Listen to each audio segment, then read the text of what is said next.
In this video ay ituturo ko sa inyo kung paano kopyahin yung reference at syempre, shadan din natin yan. Ang gagamitin natin dito ay itong pencil and charcoal set na mabibili nyo sa Shopee Shopko. 554 pesos only. Hi everyone! I'm Jenny Sendaga at ang gagawin natin ngayon ay ituturo ko sa inyo kung paano mag-sketch ng mukha. At alam ko super inaantay nyo ito kasi before gumawa na rin ako ng how to sketch pero this time ay may reference photo tayo. So yun lang, let's start the video. Ito yung reference natin si Selena Gomez. Ito yung paper, yung sketch pad. Pinunit ko na lang, yung eraser, yung ruler, at itong HB. Usually, ang ginagamit kong pang sketch ay 2H, pero since tutorial to, para mas makita nyo sa video, medyo bibigatan ko yung kamay ko sa pag-i-sketch. Makikita nyo tong face na yan, mark natin dyan, ito yung mark, mark, mark. Parang ito yung shape muna na gagawin natin. I-measure natin gamit ang ruler. Yun sa mga previous tutorial natin, ang ginagamit ko lang ay itong pencil, yung panukat ng ganyan. Tapos i-measure ko dito. Since gusto na natin mas makuha yung accuracy ng proportion ng mukha niya, mas makukuha natin, gagamit tayo ng ruler. Yan, hinga lang ako. Dami ko explanation dito. So, ang una natin ay i-measure ay ito yung length netong noo niya. Ang sukat nito from dito sa margin na yan, hanggang dito sa forehead ay 1 cm. Susukatin natin dito. Yun yung first mark. And then, yung length ng face, ganun ulit, 9.5 cm. From forehead hanggang sa chin. And then, ang next na susukatin natin ay yung width ng face niya. Mga 4.75 centimeters. Mas mabilis yung process na to kapag hindi ka nagdadaldal. Yung eye area naman ay mga 5 centimeters. Yung proportion niya from the margin hanggang dito. And then sa nose naman, mula dito sa margin, ay mga 7 centimeters. Sa hair, hindi naman ako masyadong precise kasi hindi mo naman sasabihin na hindi na to si Selena kapag hindi ganun ka-perfect yung hair. Ulit-ulitin nyo lang yung process. Same lang naman na i-measure nyo yung distance ng eyes, and nose, yung mga proportions nila.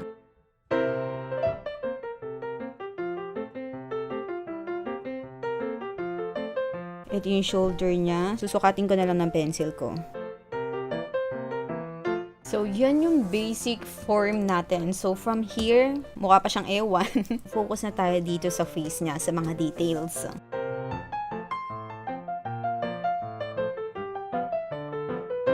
Hindi ako magiging ma-details dito kasi susundan nyo na lang yung reference nyo eh. Hindi mo na ako masyadong magsasalita.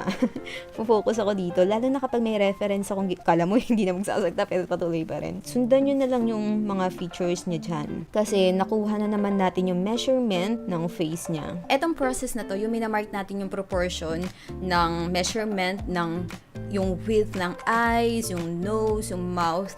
Gusto ko talaga to, favorite kong gawin kasi dito pwede natin i-exaggerate yung mga features niya na still magiging kahawig pa rin ng character na drawing natin o yung subject natin. Like for example na, kunyari sa Selena Gomez, na gagawin nyo na medyo cartoony, kunyari yung style nyo na malalaki yung mata, and then papaliitin yung nose, yun. Dun sa ginagawa natin, hindi ko masyadong ine-exage yung facial features ni Selena Gomez. Medyo unti-unti, ginagaya ko pa rin kung ano yung size ng eyes, yung mouth, yung nose. Para mas mag-gets nyo yung idea sa demong ito.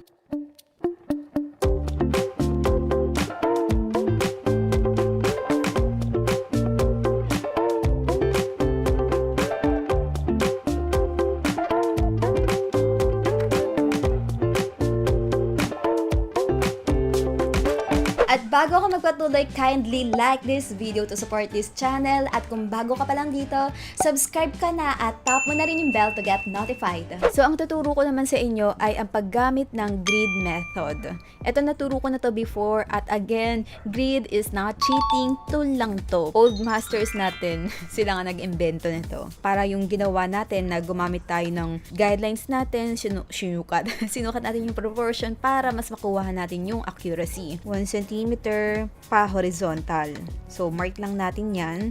Dun sa grid na ginawa kong video, may mga itinuro ako dun para nga hindi na kayo gagawa palagi ng grid. Pwede kayo mag-print tapos rekta na dito. Nag-print kayo, may grid na. May mga grid up o kaya sa Microsoft Word, pwede nyong i-edit dun yung grid. Kasi itong paggawa ng grid, medyo kakain siya ng oras, pero dito naman ay makakaasa ka na akma yung proportion. Ang kinaganda ng paggamit nito, pwede natin i-enlarge o paliitin itong kinokopya natin. So, habang may dinadaldal ako, gumagawa ako dito.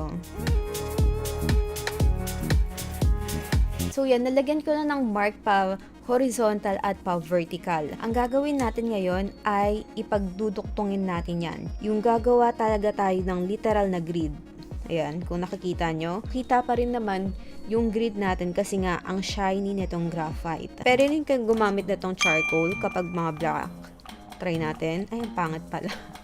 Never mind. Parang kakaiba yung ink na ginamit. Glossy. Medyo binibilisan ko lang yung paggawa ko ng grid, hindi masyadong precise. Pero take your time kapag gumagawa kayo ng grid kasi dito nakasalalay kung magiging kamukha ba. Pero you get the idea naman. So, nalagyan ko na siya ng pa-horizontal. Lalagyan din natin ng pa-vertical. Pagduduktungin natin to. Mula dito, pa ganyan. Para tayong gumagawa ng bullet journal, yung calendar natin, ba? Diba? Every square, ginagaya natin. So, meron na tayong grid. Kita nyo naman. Siguro dito ay A, B, C, D, E, F, G, yung alphabet. Dito naman sa pa-vertical, lalagyan natin ng number. 1, 2, 3. Lalagay din ako ng numbers dito sa gitna para mas madali kong makita para hindi ako maguluhan. Ang next naman naglalagyan natin ng grid ay yung paper na gagamitin natin. Pwedeng mas malaki, pwedeng mas maliit. Gagawin natin as is, hindi natin papaliitan, hindi rin natin papalakihan. Yung katulad ng ginawa natin sa una, pagduduktungin lang natin yung point na to at dun sa pinaka-end. At ito pa ang isa sa mga pinaka-importante. Dapat yung ginagawa nyong grid ay super light lang, 2H, para kapag nag-sketch ako, hindi siya mai-smudge. Again super light lang yung pressure sa paggawa ng grid.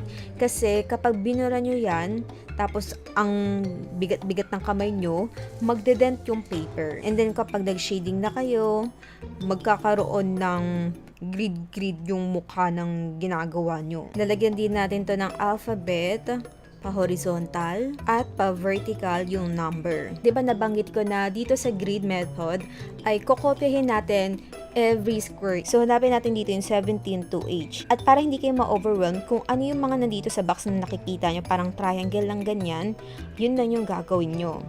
Kung gusto nyo, takpan nyo, ganyan. And then, ang next ay 17 to G. Hanapin lang natin dito. Siyempre, katabi lang naman niya, 17, G. Ang nakalagay lang dyan ay isang pa-diagonal, pak, ganyan. So, sunod-sunod na lang yun ha. And then, pa 16G, may pa curve line dito, yung hair niya. So, ganun lang sunod-sunod na lang yan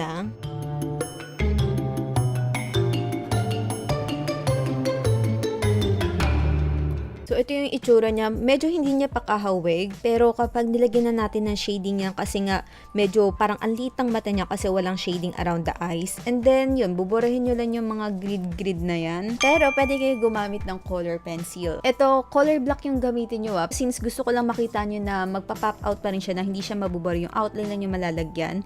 Kunyari, ito yung ginagawa natin sa watercolor na yung pinaka-final outline lang yung lalagyan natin. Kapag binara mo yung grid niyan, ayan. Mas madali yung pagbubura ng grid, diba? Kaysa yung sa per square na ganyan and then ililib mo yung outline. And then, ayan, diba? Naiwan yung outline natin. Ngayon naman ay gagamitin natin itong compressed charcoal. Itong soft, yung pinaka-favorite kong gamitin. And then, itong black sandpaper, ikikis-kis natin to dito para ma-powderize. Kahit onti lang muna kasi maliit lang naman yung ginagawa natin. And then, pwede nyo namang ipunin, ilagay nyo sa isang lalagyan para hindi sayang. Gagamit ako nitong brush. Itong brush ay size 8. Round brush. Available dun sa Shopee shop natin, 5 pieces per set for only 141 pesos Only. May only again.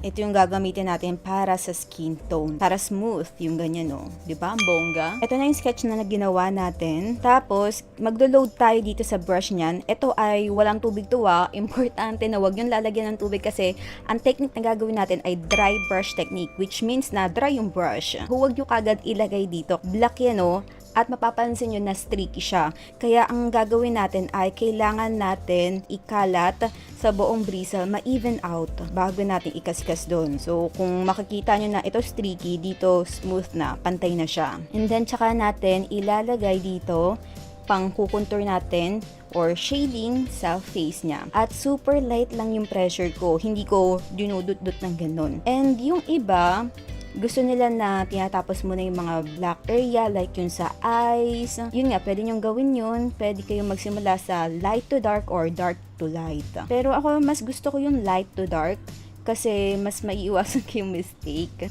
Gradual lang yung paglalagay natin. Hindi kagad na pak-pak na ganyan. Itong reference nyo, sundan nyo yan na. Kung makikita nyo dito yung shading yan. So, lalagyan ko ng shading dito. Tapos yung white area na yan, dahil white paper to, actually hindi nga siya totally white, para siyang cream. Pero, oh my god, ano na yan?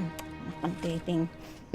Pero okay lang naman din yan kasi black naman yung hair niya. May reference tayong ginagamit. Kung ano yung reference na ginagamit nyo, ayun yung susundin nyo. Mapapansin nyo na black and white yung reference ko para mas mapadali yung pa-judge natin sa mga tonal values. Kasi kapag colored yan, hindi natin alam kung gaano ka-light o ka-dark yung ilalagay natin. Wait lang, tinatabi ko yung langgam eh. Halos same lang yung procedure.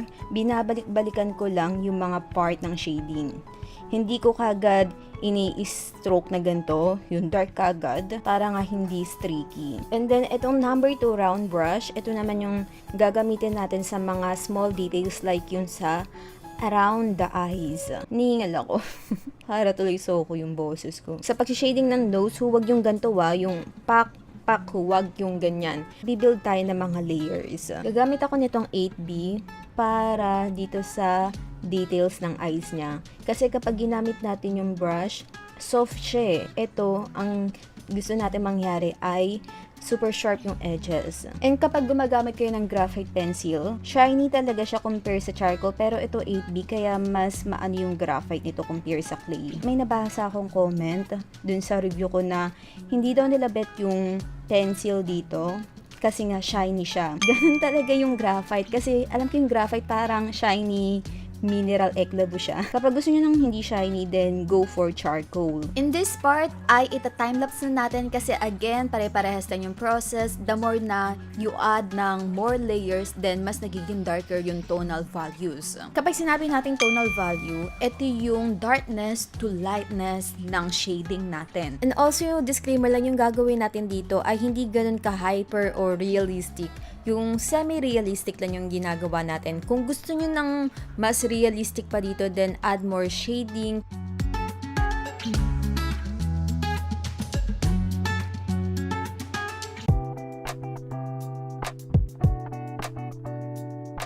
That's it for this video at sana may natutunan ka kahit pa paano at comment mo down below ng mga video suggestion mo kung may naiisip ka, huwag kang mahihiya. At share mo din itong video na to, ipakalat mo na nag-i-exist ang channel natin sa iba. And again, kindly like our Facebook page, follow nyo rin ako sa Instagram at Twitter para stay connected tayo. Thank you so much for watching. See you on the next video. Bye!